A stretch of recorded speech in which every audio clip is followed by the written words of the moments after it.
It's time. She's spilling the tea. This is The Rumor Report with Angela Yee on The Breakfast Club. Now, Academics was telling a story during a live Twitch session where he was talking about how YoungBoy was supposed to show up to the studio and work with J. Cole, and J. Cole waited, but YoungBoy didn't show. J. Cole waited in the studio for 8 hours for YoungBoy to show up. YoungBoy didn't show up. Facts. Now, let me be fair to YoungBoy. No disrespect to J. Cole. J. Cole's just a rapper. YoungBoy be going through. YoungBoy said, yo, my energy and everything else or whatever is not fit to be in studio with that guy.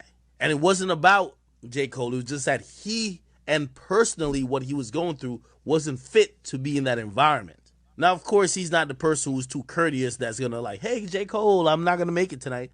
Ack is hilarious to me, man. Dropping a clues bomb for Ack.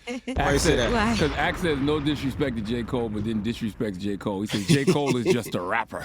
YoungBoy really be going through stuff. We don't know what's going on in Cole's life. Everybody fighting battles that we don't know anything about. You can't dismiss Cole as just a rapper. Damn, Ack. Right, because J. Cole, you just don't know because he is also more private, so you don't know what he's going through. It's not like he puts a lot of his stuff out there for everybody to consume. Yeah, J. Cole could have been going through something that day, but decided to go to the studio, because the studio is therapeutic. Who knows? But, whatever.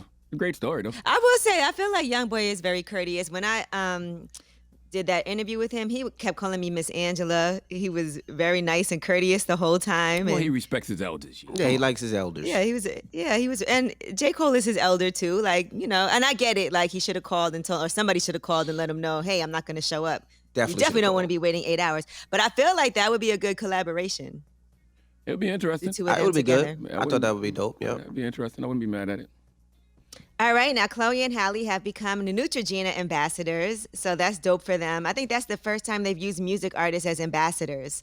So they posted, surprise, we are so excited to announce that we are the new faces of Neutrogena. Finding the perfect skincare routine is not easy, but with Neutrogena, we glow from the inside and out. So that's dope for them. Mm-hmm. I actually really like Chloe and Halle. I think they are the sweetest person. They actually just were with us for International Women's Day, and they were talking about getting their own separate accounts because they usually are always together, but they've both been working on separate things. So they haven't been together all the time. That's why they decided they had to start their own accounts. But they're also in their 20s. And people act like when they do their posts, right? Yeah, they're not teenagers anymore. Let them grow up. I mean, yeah, they're great representation for young black women. So dropping the clues bombs with Chloe and Halle. I don't see how you can dislike them. Like, what is there People to were dislike? going in on like Chloe for posting pictures of herself that they thought were too sexy. It's like she's the in her TikTok 20s. dances. Yeah, she's 20 years old. Yeah, like let her live. It wasn't, what. Anyway, Michelle Obama has opened up to People magazine about her mental health struggles during coronavirus and dealing with depression. Here's what she said. Depression is understandable in these circumstances during these times.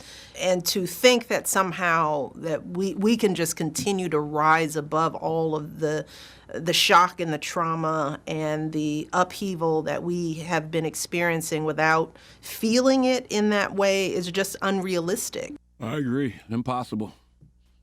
Right. And she also is concerned mostly about younger people because I guess she's learned how to have the right tools to deal with it.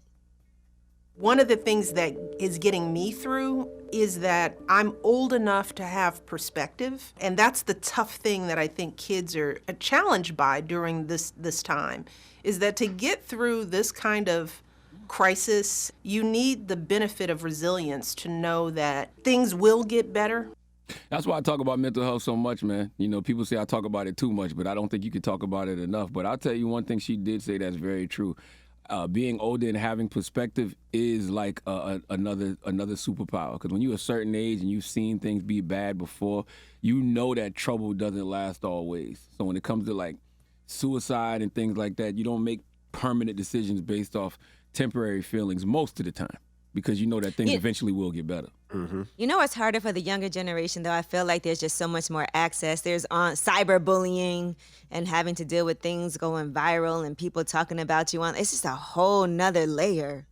That is very so true. difficult in this generation. And also, that I'm so glad I didn't have to grow up with that. That's why we got to get social emotional learning into the schools. That's why I advocate for therapy at least once a week. That's why I tell people get a sacred purpose coach. You know, I meditate on the regular now. That's another practice I've added to my mindfulness. So, yeah, you need all those tools and resources in order to get by nowadays. And we got to start limiting the kids' phone, too. We got to limit the kids' phone use. You just can't be on social media all day long to the fact that it really bothers you and it affects you and it makes you, move. Not just the kids, though. Don't act like these adults not affected either. Right?